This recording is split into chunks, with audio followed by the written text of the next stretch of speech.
Okay, Mayor's annual message. We're not set up for it. Oh, this is But good. I'll set us up. Should I start the clock?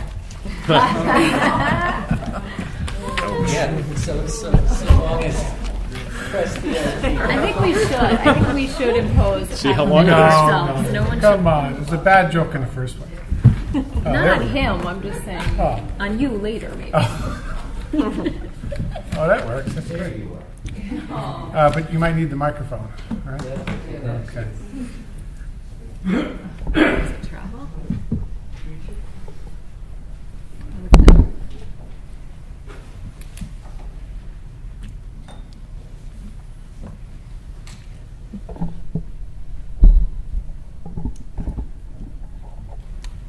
Okay, good evening. Residents, council members, city staff.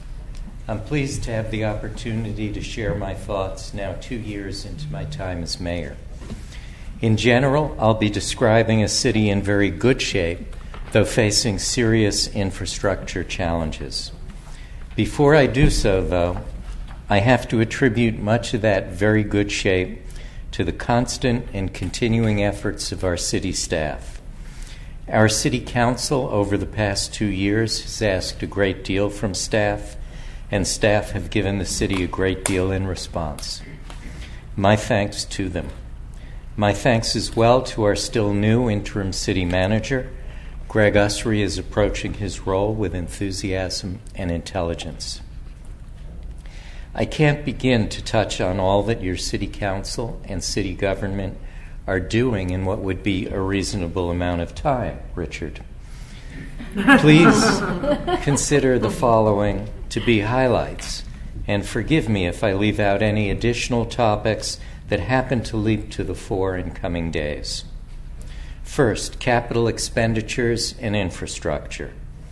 Over the past 2 years, we as a council have worked hard with the aid of staff and the Finance Committee to put together a realistic, though very challenging program of capital projects responsive to the city's most acute needs. We focused on the most pressing needs of a city that had not been able or had chosen not to invest in deteriorating infrastructure and equipment for some years. Creating that program of projects and putting it in motion was an accomplishment in itself. The first fruits of this labor, our fleet of new garbage trucks, can be seen on city streets. Watching these gorgeous yellow vehicular nymphs in action is gratifying, but the acquisition of new trucks is relatively simple compared to our other projects, all of which require complex planning. One new emergency project in particular has preempted some of the planning time our other projects need. What is this new job number one?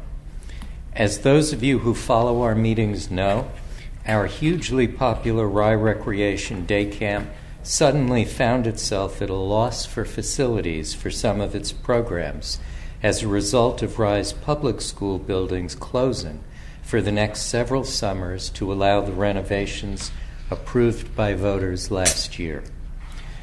Understanding that school facilities will not be available to the camp again for years, we decided to renovate and upgrade facilities at Rye Rec so as to no longer be dependent upon the schools and so as to provide more welcoming and useful facilities for all the non-camp functions that Rye Rec hosts. City staff scrambled to plan the work at Rec and now is going back to work on our state-required courthouse renovation, our sewer upgrades, our DPW facility renewal, and our upgrade of City Hall mechanical and utility systems. An early mover among these projects will be the Central Avenue pump station and related sewer line that will allow the abandonment of the temporary workaround to the crushed and leaking sewer pipe paralleling I-95. The work on this project will commence this summer. The grant-supported Forest Avenue Pathway project is in a particularly laborious planning process dictated by the terms of our grant funding. These terms require that the city work with the state's Department of Transportation We anticipate that planning will conclude this year, and we will reveal plans to the public as the plans firm up. Those new garbage trucks of ours are plying what we hope residents agree are steadily improving roads. We're maintaining a level of annual investment in paving nearly double that prevailing before we took office. We've had all city roads reviewed and rated for prioritization in repaving. We will again, in the coming paving season, tackle worst first, distributing our efforts across the city so that all neighborhoods will share in the improvement, though no neighborhood will be repaved all at once. The county will be doing its part, too, with work anticipated on Midland Avenue and Theodore Fremd, both county roads. We've had some additional paving, bad news, good news, with Con Ed first tearing up our streets, but then complying with our new city rules, which require the utility to repave whole streets, in many cases where before they just would have done a patch. I will describe shortly other initiatives that we'll undertake. We as a council, however, must maintain our focus and staff focus on the city's infrastructure needs. This fundamental renewal of our city cannot wait. Moving now to finances. The city's financial condition is good, although our financial discipline must be better than good in order to accomplish the many things the city needs to do. The city gets to draw on only 16% of the total property yield, and the city's costs, like our own individually, are constantly rising. Even so, we've held our city tax increase this year to 1.87%, well below the tax cap. At the same time, we're carefully earmarking any annual savings for capital investments. To be plain, we don't yet know how many millions of dollars it will take to resolve the Save the Sound sewer lawsuit, but we must plan nonetheless. We've spoken in years past about the creation of a sewer fund, resourced from collection of a sewer fee based on water usage. A sewer fund will by no means finance all our needs, but given our needs, it makes sense to continue to study the benefits of such a fund, as we will do. Despite the great care being taken with our finances, and despite our winning grant support for certain projects, we will need to bond to accomplish our goals. It's likely that we'll do so early next year. Union contracts. The city had the good fortune this past year to find thoughtful partners in the union bargaining for our DPW workers and our clerical workers. We were able to sign agreements that we believed constituted wins for the city and the city employees upon whom the city's welfare depends. We were able to find a similar mutual victory for the city and the PBA in 2018. We now have, for ratification later this evening, a parallel agreement with our paid firefighters. For the first time in years, we have contracts with all our union employees. Boat basin. The gradual accumulation of silt in the municipal boat basin, a perennial problem, now threatens the boat basin's viability as a result of substantial increases in the cost of dredging. The boat basin is treasured by those who use it. It's a key element in the democratization of access to Long Island Sound in our city on the Sound. In a sense, the boat basin is emblematic of life in a Sound Shore community. In fact, a whole neighborhood's well-being is implicitly connected to the health of the boat basin. Even so, the boat basin is operated as an enterprise fund owned by the city, but intended to be financially self-sufficient. In the past year, the Boat Basin Commission has not found the means to support the anticipated cost of periodic dredging to restore and maintain adequate depth in the boat basin itself and the channel through Milton Harbor.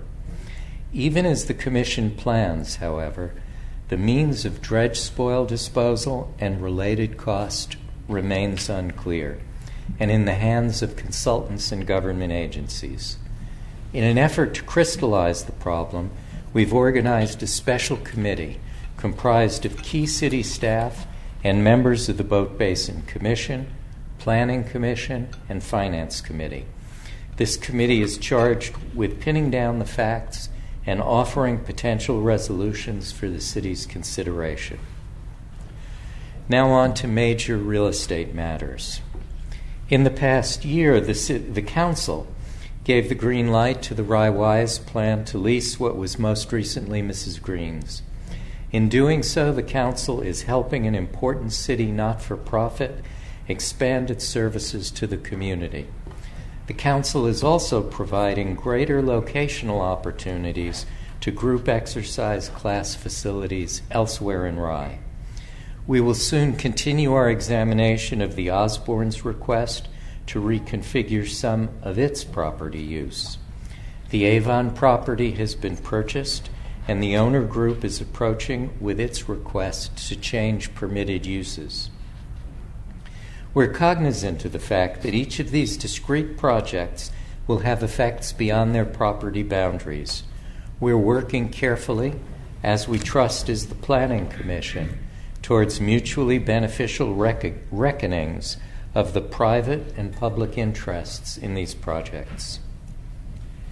United Hospital redevelopment. Starwood, which bought the United Hospital site years ago and took its plan for a massive multi-use project through the environmental use process in Portchester, sold the site to other developers. We've been told by Portchester that the new developers will not be substantially changing the Starwood plan. The new developers have not, however, put their own plans on the table. Why should the city of Rye care? This is in Portchester.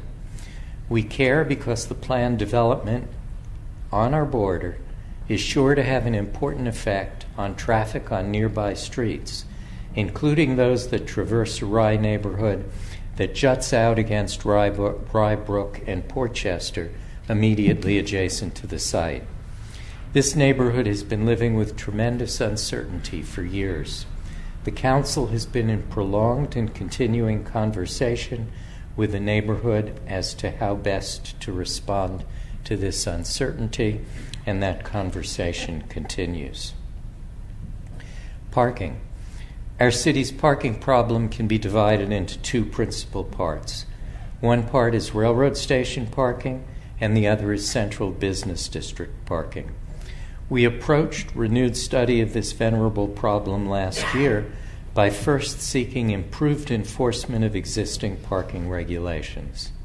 This allows us to understand what our actual present capacities are. Following from this, we intend to undertake a new study that will reconsider structural improvements and other options. We're aware that there have been prior studies by prior councils that have not resulted in substantial action. We cannot simply accept the status quo, however, and will once again seek to find means to diminish this problem, which reduces customer traffic in our stores and restaurants and weighs upon sales of homes distant from the railroad station. Nursery Field. In the first half of 2019, a group of Rye residents approached the city with the thought of privately raising funds to donate to the city to convert the soccer field on Milton Road from natural grass to artificial turf. The group's purpose is to diminish the incidence of field cancellations that now result from the field's poor ability to recover from rain and its overall poor condition. A number of neighbors and others in the community have raised concerns that must be examined and evaluated. We intend to do so with great care. Soon we hope to schedule a first council public works session during which council will hear staff, during which the council, that is the city council, will hear staff and retained expert advice. This public work session will be followed by one or more public workshops which will welcome public participation in consideration of the issues and questioning of the experts. We'll be posting informational resources on the city website. Rye TV. We're making progress in our efforts to find a welcoming home for the public access functions of Rye TV outside of the city government. We hope that the transition will bring additional energy to this community asset. At the same time, we're looking at improving the governmental coverage of Rye TV, which coverage will remain a city endeavor. Tree law. Last year, we reclaimed our official status as a tree city. Excuse me. That has not, however, diminished the clear-cutting of properties in anticipation of building. We all recognize the importance of our trees, from their beauty to their shade to their soil and water retention capacities and their atmospheric benefits. We intend to review again the possibility of municipal action that might protect trees valuable to us all while remaining sensitive to individual property rights. Solar energy. Moving away from fossil fuel use is a primary means of reducing our contribution to climate change. Embracing solar power is a means of doing this by incremental and local efforts. The city has joined a county program that will evaluate our government buildings for installation of solar panels. We'll seek the assistance of Sustainable Westchesters and other public programs. We'll also work with our Board of Architectural Review to adopt guidelines for residential solar panel installations intended to make such installations more accessible to residents. We'll ask the Sustainability Committee to consider once again providing residents with advice on solar equipment installation and financing. We understand that there may be large-scale solar farm developments in New York State that may at some point provide bulk power that we might access. In advance of such developments, however, we'll look for cost-efficient local improvements. Census. The City of Rye has created a committee to ensure that a complete count of our residents is conducted in Census 2020. Making sure Rye is accurately counted is critical in ensuring that we receive fair funding for our community and that we're properly represented in government. Almost done. Master plan. We know the many discrete things we'd like to do in moving Rye forward. We intend to persist in moving those things forward despite the many obstacles that progress charms into being.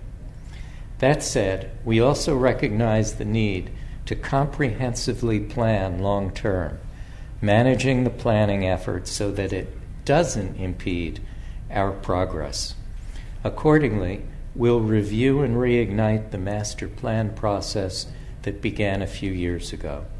We will insist, however, that this process be a comprehensive look at the directions the city may take, respecting but not bound by choices made in the past. Staff. We have a small city staff reduced by the city's financial limitations, and I must state again our gratitude for its efforts. When the majority of this council took office 2 years ago, we noted the lack of an assistant city manager and resolved to consider whether this was appropriate. The city manager is the city's chief administrative officer and both the council's and the public's primary interface with city staff. We've realized that with the number of projects we wish to undertake and the daily challenges faced by the city, we hamper the city's progress by not having a good assistant manager more than the savings of salary and benefits is worth. We also have recognized that our city engineer and DPW chief, one man, two hats, bears a great burden that can be eased by an assistant. We're looking forward to the hiring of these two assistants, which we believe will be a boon to staff and residents alike. I'm speaking now with 2 years in as mayor. It's halftime in my 4-year term and a moment ripe for reflection. What you or I might ask have I learned and what's been a pervasive learning experience? Most importantly, I've learned on the one hand that community is the work of many, and that as important as government may be to the community, it's the community that ultimately and rightfully drives policy and manifests the city's character. On the other hand, I've learned the power of individuals to shape outcomes for better or worse, but most often for better and for the underlying benefit of the community. I've also learned how many small, finite acts are needed to make municipal progress, and that things, especially good things, take time, far more time than one might imagine.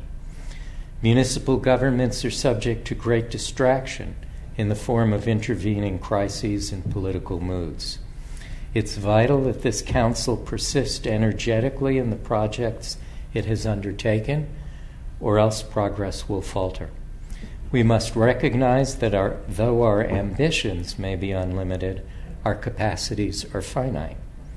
That said, however, and although Ms. Murphy's law rings as true in municipal affairs as elsewhere, we must recognize that with persistence and a talented staff, we can achieve our goals. Thank you.